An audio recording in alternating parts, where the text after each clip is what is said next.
What is going on, Dodger fans? Hope everyone's having a nice off season. We are now in the month of December and the winter meetings are underway. We've got big news here on the Incline Dodgers podcast. We are presented by Believe and Tick Pick. Kevin Klein rolling solo here on a breaking news edition of the Incline Dodgers podcast. Edwin Diaz is a Los Angeles Dodger. I want to hear your guys' reaction. Andrew Friedman does it once again. I mean, we should be absolutely stoked right now. We just landed the best closer out there in the free agent market. Not going to lie, a few days ago, I was a little bummed when the news broke that Devin Williams was going to the New York Mets, but Andrew Friedman always playing chess when other teams are playing checkers. I've talked to a lot of Mets insiders and Mets fans over the last few days to kind of get a feel in terms of, do they think Edwin Diaz was going to return back to the New York Mets? And there was a lot of optimism in New York, pretty much across the board. Mets insiders, Mets fans, they felt very confident that they were still going to be able to retain Edwin Diaz, even though they did sign Devin Williams. The biggest thing that was kind of causing delays with Edwin Diaz wasn't the talent, wasn't really the money, but it was the years. We had a lot of reports out there that Edwin Diaz was seeking a 5-year contract. And I think a lot of us have to be just surprised and maybe even blindsided to an extent that Edwin Diaz is settling for a 3-year contract and he's going to the Los Angeles Dodgers. This is huge.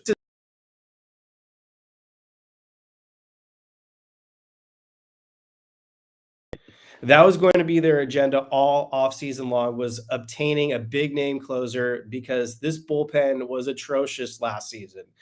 They didn't even have Tanner Scott for the playoffs. Kirby Yates couldn't be trusted. Blake Trinan was old and bad. Evan Phillips, Tommy John surgery, injured. Brusdar Graterol making less appearances than the Easter Bunny. This agenda was clear for the Dodgers and the front office. Never a doubt in my mind they were going to get a big named relief pitcher in this market. I am just shocked that Edwin Diaz literally fell into our laps. It's like Freddie Freeman all over again. It's like the Boston Red Sox not wanting to pay Mookie Betts. The Dodgers get another all-star. They get another potential Hall of Famer, and that's Edwin Diaz going to the Dodgers. This guy has been a monster throughout his career. One of the best closers easily in the game of baseball. Um, for sure going to be the ninth inning guy now. So we're going to dive into how the Dodgers bullpen kind of looks like moving forward, what the expectations are going to be. Appreciate people tuning in. Make sure to hit that like button. And if you have questions for me, definitely we'll get those in there along the way. But we're reacting to Edwin Diaz joining the Los Angeles Dodgers. The news broke about, I don't know, 30 minutes ago, just out of nowhere. I don't know if we were anticipating Edwin Diaz announcing his next destination during the winter meetings, but here we are, and it's a big one. This is maybe going to be the biggest move of the winter meetings. We'll see. I mean, Kyle Schwarber's still out there. I expect him to join the Phillies any day now, but it's official that Diaz goes to the Dodgers. 3-year deal, $69 million in total.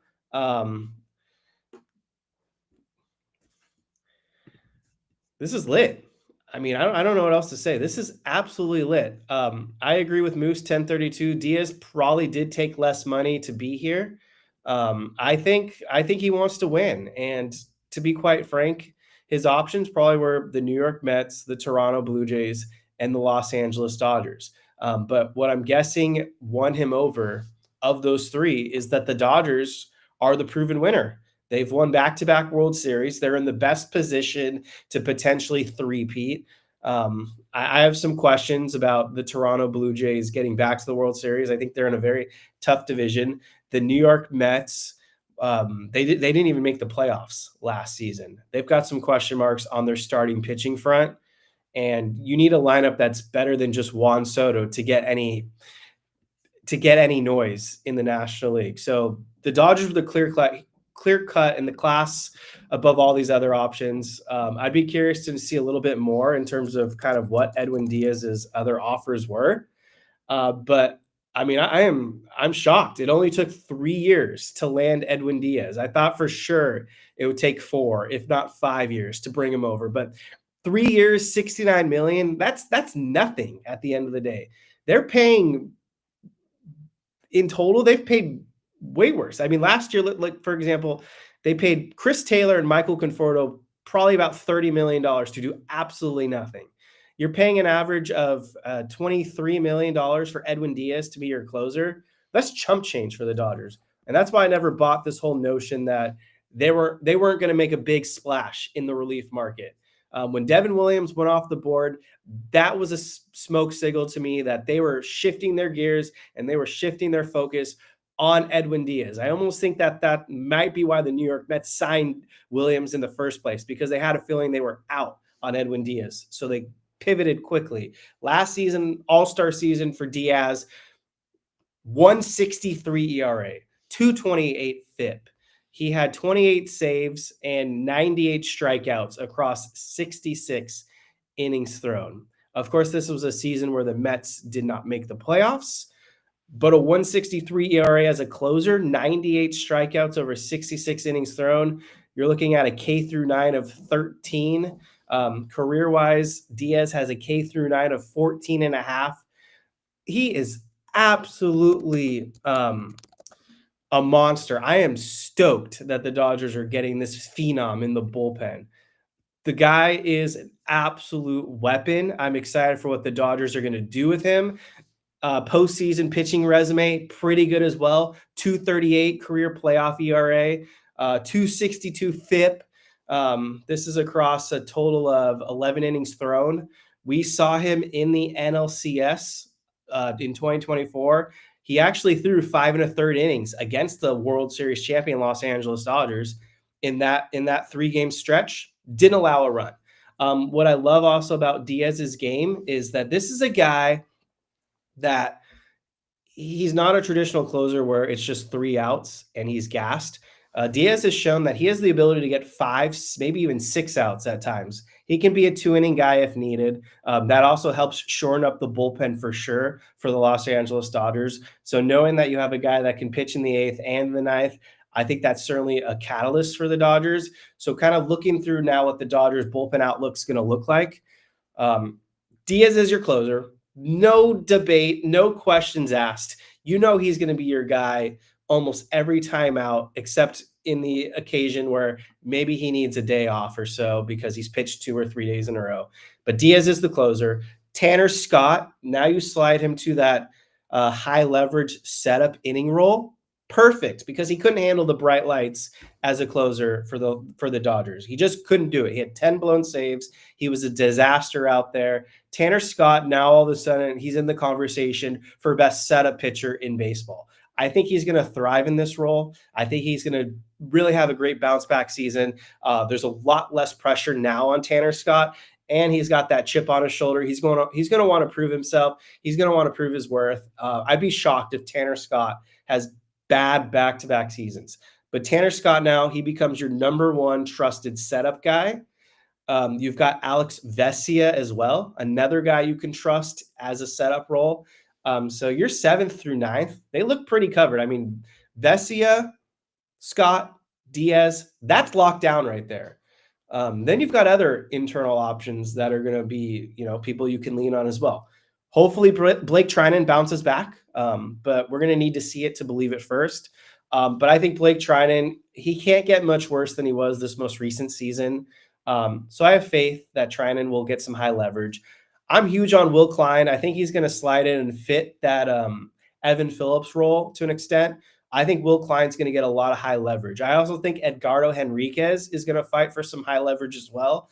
I expect him to take the next step forward. So they've got a pretty strong bullpen right now. And I don't think they're done either, to be honest. My guess is the next domino to fall, which will probably be around spring training. I think the Dodgers bring back Evan Phillips. I think they sign Evan Phillips to a 2-year contract. They put him on the 60-day IL. And then come midseason, they activate him and they work Evan Phillips back into some type of, obviously, a relief role. I don't know what the extent to high leverage will be. But I think Evan Phillips is coming. I think Evan Phillips is coming back. I don't think they're going to make any more moves in terms of big name free agency signings on the relief market. I think Diaz is the big fish. I think they're content. I think they've got a lot of guys in house they trust. With the rotation being where it's at as well. River Ryan might be pitching some relief. Gavin Stone might be pitching some relief. Justin Robleski, I expect him to definitely pitch some relief. And then with Emmett Sheehan probably in the rotation, but if he gets squeezed out or they need him to pitch in relief as well, there's another option. So the Dodgers bullpen, it's looking in a pretty strong position right now, if healthy. I mean, the hardest part is now figured out. You've got your 7th through 9th covered. Your starters, for the most part, are going to get you 5 to 7 innings as well. We're in a really good position. So I'm very happy with this Dodgers offseason. They could not make another move for the rest of this winter, and I'd still give them an A- for their efforts for this offseason. So Andrew Friedman does it again. 3rd consecutive offseason in a row now where he's hit a home run. On this day, exactly 2 years ago, did you remember Shohei Ohtani announced he was coming to the Los Angeles Dodgers on his Instagram? So on the 2-year anniversary, we've got Edwin Diaz coming to the Dodgers. So December 9th is going to kind of go down as a good day for the Dodgers. Remember the date, December 9th, good things happen for the Dodgers, whether it's Shohei Ohtani coming to the Dodgers or Edwin Diaz announcing he's coming to the Dodgers. So you had the Ohtani, Yamamoto, Teoscar offseason. Then last offseason, you had Blake Snell, Sasaki. They all come over, Tanner Scott, Yates, etc. And now this offseason, you've got Edwin Diaz. So 3 home run off seasons in a row. Seeing if there's any questions or comments in the chat, but feel free to ask me any questions that you have for the Incline Dodgers podcast. We are reacting here to Edwin Diaz joining the Los Angeles Dodgers. We've got a full show planned for tomorrow with Jake Reiner and myself, where we're going to really dive into kind of what Dave Roberts talked about during his presser at the winter meetings. So we'll talk about Mookie at short, Teoscar staying in right, Brandon Gomes giving nothing burgers like he always does. Seeing Mets fan Frank the Tank losing his mind on Twitter right now. He's pissed. So I got to watch that reaction video later on. But like, this was what I was saying to kick off the show. Mets fans were very confident that Diaz was going back to New York. And now, unfortunately, they're not having a good day. I think they're going to be fine with Devin Williams. He's a very talented pitcher. But this is what the Mets do. They take unexpected risks, and then they don't pay off sometimes. I think if you're in a vacuum right now and you're paying Devin Williams $51 million over 3 years, or Edwin Diaz $69 million over 3 years, you fork over the extra $16 million, extra $18 million, and you just pay Edwin Diaz. Like, I don't know why it's this complicated, but the Mets are going to Mets. This is what they do. And we're happy. We're very happy right now. I want to cover some other quick trade rumors. And again, make sure to smash that like button if you have questions for me. I'll definitely take any questions along the way, even if it's not Dodgers related. I'm happy to answer questions you guys have. But Edwin Diaz, go to the Dodgers. Let's effing go. Trying to see what other reactions I have right now online. But just some other quick news and notes. I did see the Dodgers were interested in outfielder Jake Myers. I found that a little bit interesting. He would most likely be their primary center fielder. Jake Myers is a tremendous defensive outfielder, and I wouldn't hate the move.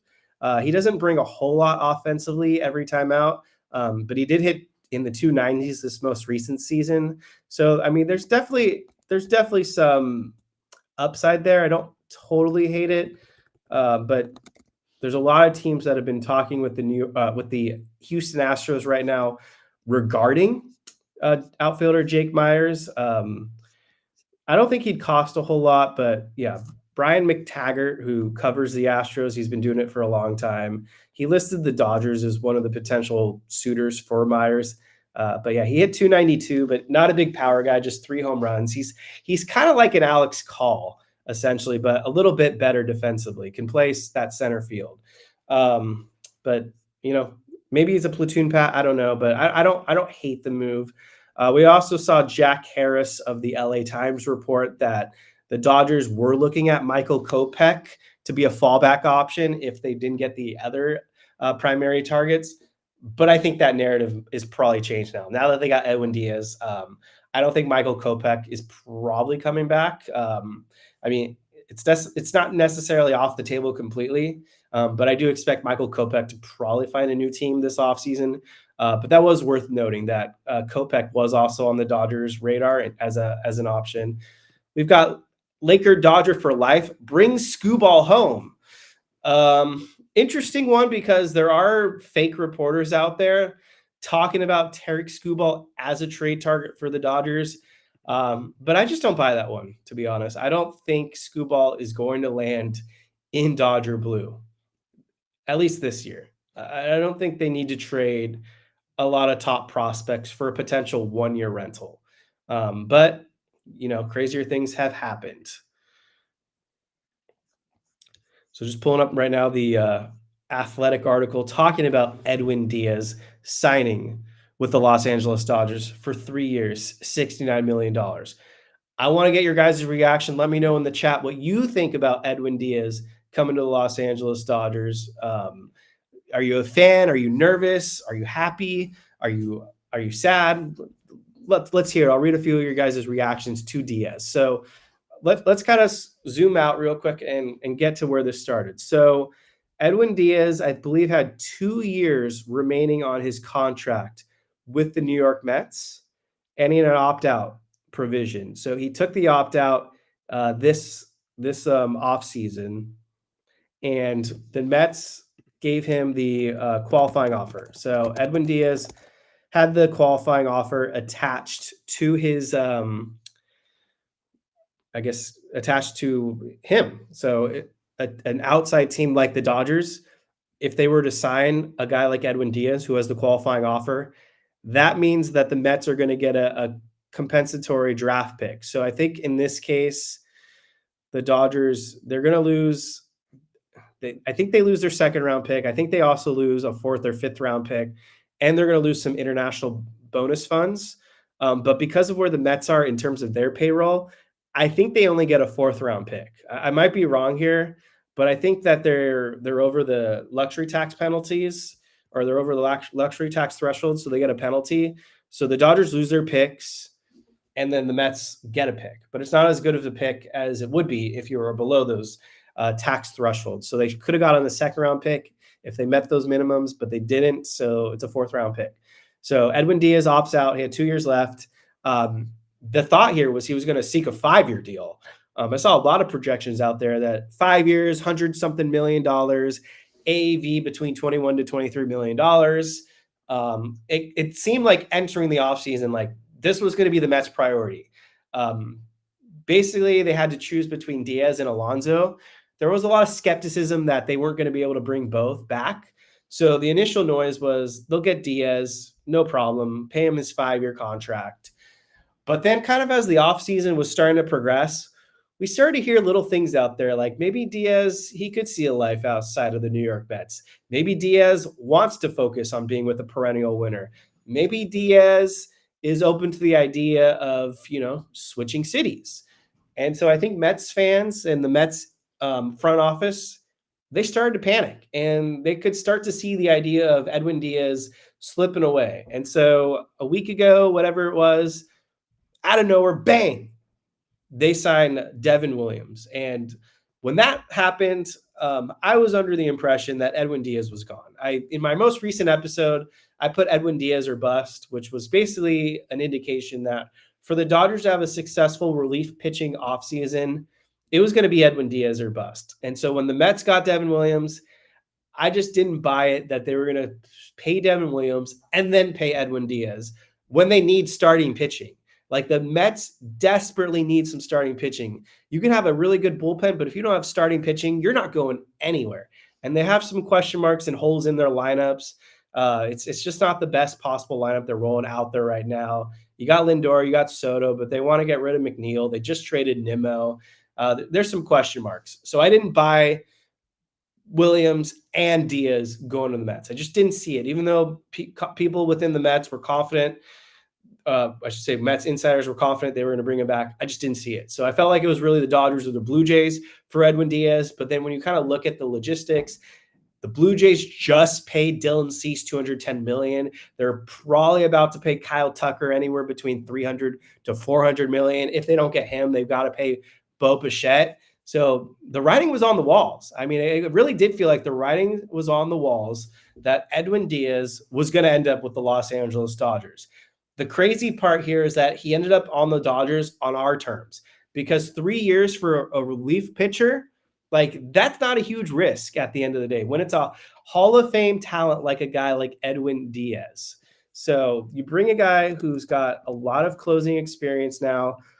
Maybe this is why the Dodgers had Alexis Diaz on their team a year ago for a brief, short stint. Maybe Alexis Diaz was their inside man, and this is the guy that was going to sway Edwin, come over here, come to the Dodgers. Maybe Alexis had such a great experience with the Dodgers and he hyped up the organization. And then when Edwin talked to Alexis about his experience, Alexis had nothing to say but great things and talked and raved about some of the teammates he got to play with.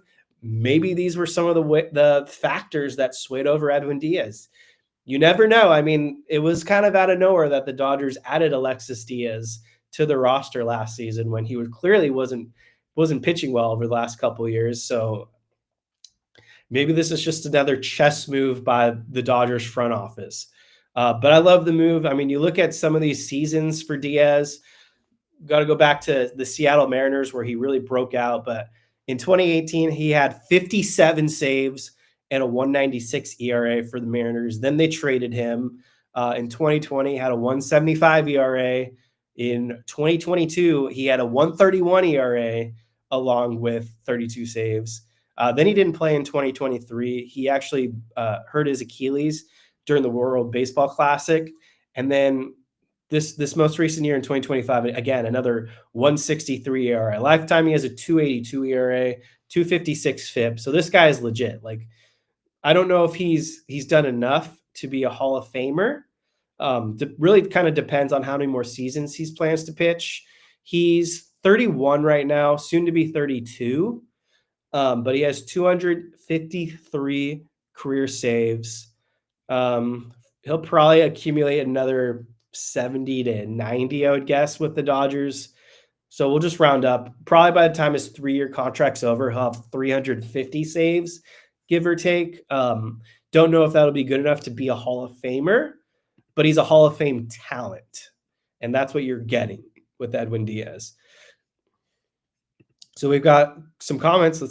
Let's give some shout outs. So we got Laker Dodger for life. I love the deal for Diaz. Been wanting him for a while. He is finally here. Can't wait for his come out song at Dodger Stadium. It's going to be, then we got fire, blue hearts, trophies. Another gimmick for the Dodgers. I mean, this is the trumpet masterpiece. This is the trumpet masterpiece for the Dodgers. You get the entrance, you get the whole celebration, you get the Edwin Diaz bobbleheads. We got Jake Reiner. Let's see if he wants to come on. Let's see if we get Jake Reiner on here. But anyways, let's go to some more comments. So M1 Champ, I had no doubt Diaz was signing with us. I think his brother bragged about the World Series ring. I agree. Well, we're gonna get Jake Reiner on here momentarily, so stay tuned for that. Make sure to smash that like button, hit the subscribe button if you're new. Drop questions. We've got Steve A 1056. We are lucky to be Dodger fans. 100% straight facts. We are the best organization in baseball. Been saying it for the last couple of years now, and it just continues on. The Los Angeles Dodgers and our fans right now, we are in the glory days. Jake Reiner has hopped in. We are reacting to Edwin Diaz. Jake, I've already reacted a lot. What are your thoughts? Oh, man, I'm so happy you were live at this very moment, Kevin, and that I had some time to hop on here because this is an incredible day for the Dodgers offseason. it just shows you that they are really determined to get a three-peat. I mean, that is the only goal. They are going all in. They're not wasting any time, not resting on their laurels, anything you want to say. They are being aggressive and going after the best reliever on the market. I originally thought that they weren't going to be, dishing out a contract of this size to a reliever again after the Tanner Scott experience last year, but they've smashed a record again, Kevin. Biggest AAV for any relief pitcher ever. The Dodgers are the one to do it. And I had said that I didn't really think in terms of need that the Dodgers needed someone like Edwin Diaz. That may turn out to be a very, very cold take. But it's like I also said that if they got him, I wouldn't be upset. Obviously, this is not something to be upset about. It's only a 3-year deal, too, which is a huge thing. He is in the prime of his career and at the height of his powers. So to maximize that right now is huge for this team. Breaking news on top of the breaking news. Per Joel Sherman, Mets offer to Edwin Diaz was 3 years, $66 million with some deferrals. We outbid them by $3 million. What does that tell you? That tells me a couple things, but since I asked the question, I'll let you start. Well, for one, it tells me that it is about the money. I think that Edwin Diaz wanted to maximize his value while he could. And so the Dodgers were able to kind of basically eke out a victory here in terms of dollar amount. But I also think that for Edwin Diaz, I don't think he believes that the Mets are in a position to win a World Series right now. That was going to be my response. And the Dodgers clearly are primed for another run to win a third consecutive title. So I think that is a huge factor for a lot of these guys that are on the free agent market. Yeah, that latter point is definitely where I was leaning as well. The fact that it's just, a $3 million fact that it's just a $3 million difference and he didn't want to return home indicates a lot to me. And he kind of was suggesting hints as well during his free agency that he is looking at win now options, and the Dodgers fit that mold better than any other organization right now. I mean, I was talking about earlier, the Mets didn't even make the playoffs this most recent season. Meanwhile, the Dodgers have won back-to-back championships, and they continue to just get better, and they've got guys like Ohtani in his prime. So I think for the Mets, they made a huge mistake, whether it was in their control or not. But when they paid Devin Williams, they essentially kind of sealed their fate. When you commit the $51 million to Devin Williams, they're not going to shell out another $100 million or whatever to Edwin Diaz when they have pressing needs in the starting pitching department and they need some offensive help. I think they kind of sealed their fate there, and Diaz fell into the Dodgers' lap. I mean, it sounds like they offered him something, so it wasn't like that they were not in on that. But 3 years when he was seeking 5, I mean, this plays into the Dodgers' hand right there. Like, if the best offer is only 3 years and the Dodgers just have to slightly outbid it, that's exactly the type of waiting game Friedman's looking for.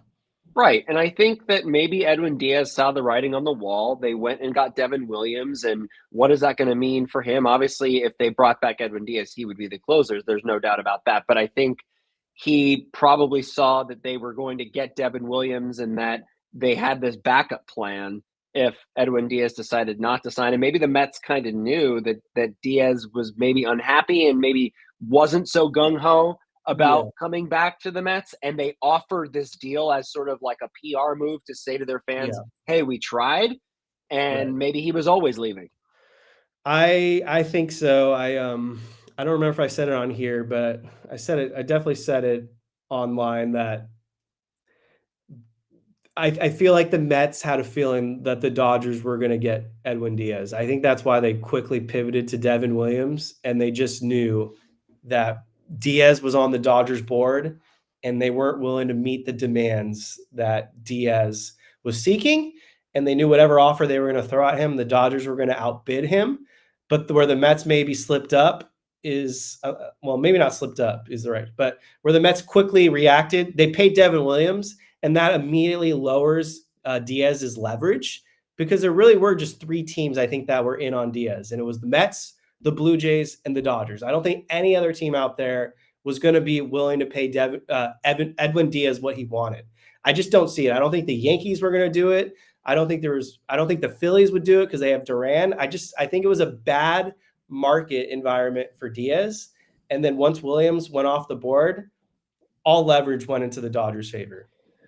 Yeah, I agree. And it's people are freaking out too. Like the other fan bases are freaking out about this. And you kind of could expect that was going to be the case. But it's kind of funny because it's like you expect the Dodgers to just sit there and just, not make any moves and not capitalize on this window after winning back-to-back titles. You're out of your mind.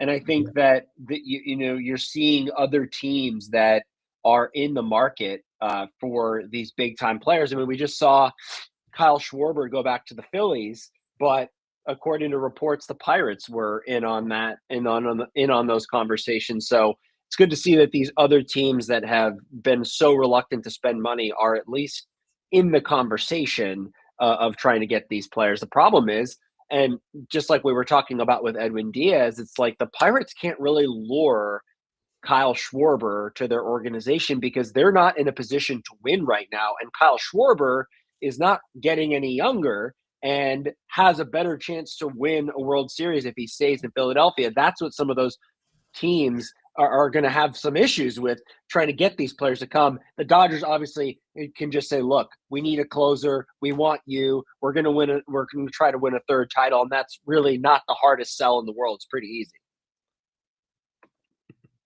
Just 1 second. I was so dialed in on the Edwin Diaz news. I missed that Kyle Schwarber is going back to the Phillies. Yeah. It's a 5-year deal worth $150 million going back to the Phillies, Kyle Schwarber.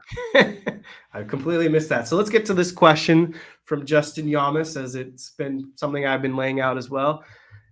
Now that 7 of the 8 bullpen spots are now occupied by Diaz, Scott, Treinen, Vesia, Gratterall, Banda, and Stewart, none of whom can be sent down to the minors. That leaves one up and down spot. What would you do here? So this is pretty easy in my opinion, because the names that weren't mentioned are Henriquez and Klein. One of the two, if not both, will be on the Dodgers opening day roster. And Dreyer. And Dreyer, yeah, there's another one. So no doubt in my mind. So you look at what you have here now on the names listed in front of us. I've been saying it, and it's not a negative reflection on him. It's just the reality of the situation. I think Anthony Bond is on the Dodgers roster come opening day because he doesn't have options. You have Dreyer, who you just mentioned, who's clearly better. Klein, in my opinion, is also better than Banda. And I think the Dodgers squeezed all they could out of Anthony Banda. I think they trade him. I really do. I don't know what you can really do with him because you can't send him down, and you have a lot of lefties. Scott's going to bounce back. Vesia is a really good lefty, and Dreyer's proven to be a good lefty. So you don't really need 4 lefties. So I think Bonda's out. Stewart, I don't think he's healthy by opening day. I just don't buy it. I think he starts the year on the 60-day as well. So that's another easy move. He'll probably be on the IL or a 60-day. And so those other guys we talked about, Klein, Henriquez, Dreyer, they'll all be on the opening day roster, at least 2 of the 3. Right. And you also can't forget about Robleski, too. He's another option. Yeah. I think you might be onto something about Banda being the odd man out in this situation. But I mean, Gratterall, I can't trust that he's going to be healthy. Same with Stewart. So all these guys are gonna have a shot to make the major league roster. But you've got guys like Robleski, Dreyer, Klein, all those guys. I assume still have options. So a lot of flexibility there. So I already kind of threw out my prediction. I don't think you'll differ here, but Diaz is the closer. Scott's the top setup guy, right? Yeah, I think that is what they're going to roll out opening day. That's going to be the setup, and then it's going to be about performance. And the spotlight's going to be, I think, larger on Tanner Scott, because if you can't bridge the gap to Edwin Diaz, which is the goal, then they're going to try and find someone else that can fulfill that. And I think that they have in-house options for that. And the number one option for me to be the setup man over Tanner Scott if he falls is Alex Vesia. So they're set up pretty good, but I think they're going to try and go Scott to Diaz and just shore up that eighth, ninth inning. And hopefully Tanner Scott bounces back. It's my take that he will. I truly believe that he is going to be a lot better, not just better than he was last year, because that's the lowest bar possible, but actually really good and effective. Definitely. Well, we'll do our full show tomorrow where we react to all the Dave Roberts press conference news and notes and some other Dodgers rumors. But anything else worth noting right now? Well, it's just the rumor mill is flying around. The thing that I really want to get into with you, and hopefully nothing changes in this regard before we have a chance to talk about it, but the Teoscar Hernandez rumors that I am just not happy to hear about that. That sounds terrible. You have Dave Roberts making a comment about how he's their right fielder right now. And what does that mean? Does that mean right now as in he is on the team right now and could be moved, or he's going to be moved to back to left field, which I hope is the case, because they basically said that they're not going to go out and get someone like a Cody Bellinger if they still have someone like Teo on the roster. And so that begs the question, what do they do? And I think given the choice, all you have to do, it's pretty simple, is just move Teoscar to left and figure out right field with some other option, Andy Pages, or figure out another center field option. But putting Teoscar in right field is just malpractice. Save my takes for tomorrow since I assume we're going to do our full show then. But as I expected, and I see Jack Harris confirming it, for what it's worth, Edwin Diaz's brother, Alexis Diaz, did praise the Dodgers for their work with him during his time in the organization last year. And as he told David Vassegh in June, Edwin also had nice things. Edwin also had nice things about the club back when the Dodgers acquired Alexis. So, yes, chess moves right there.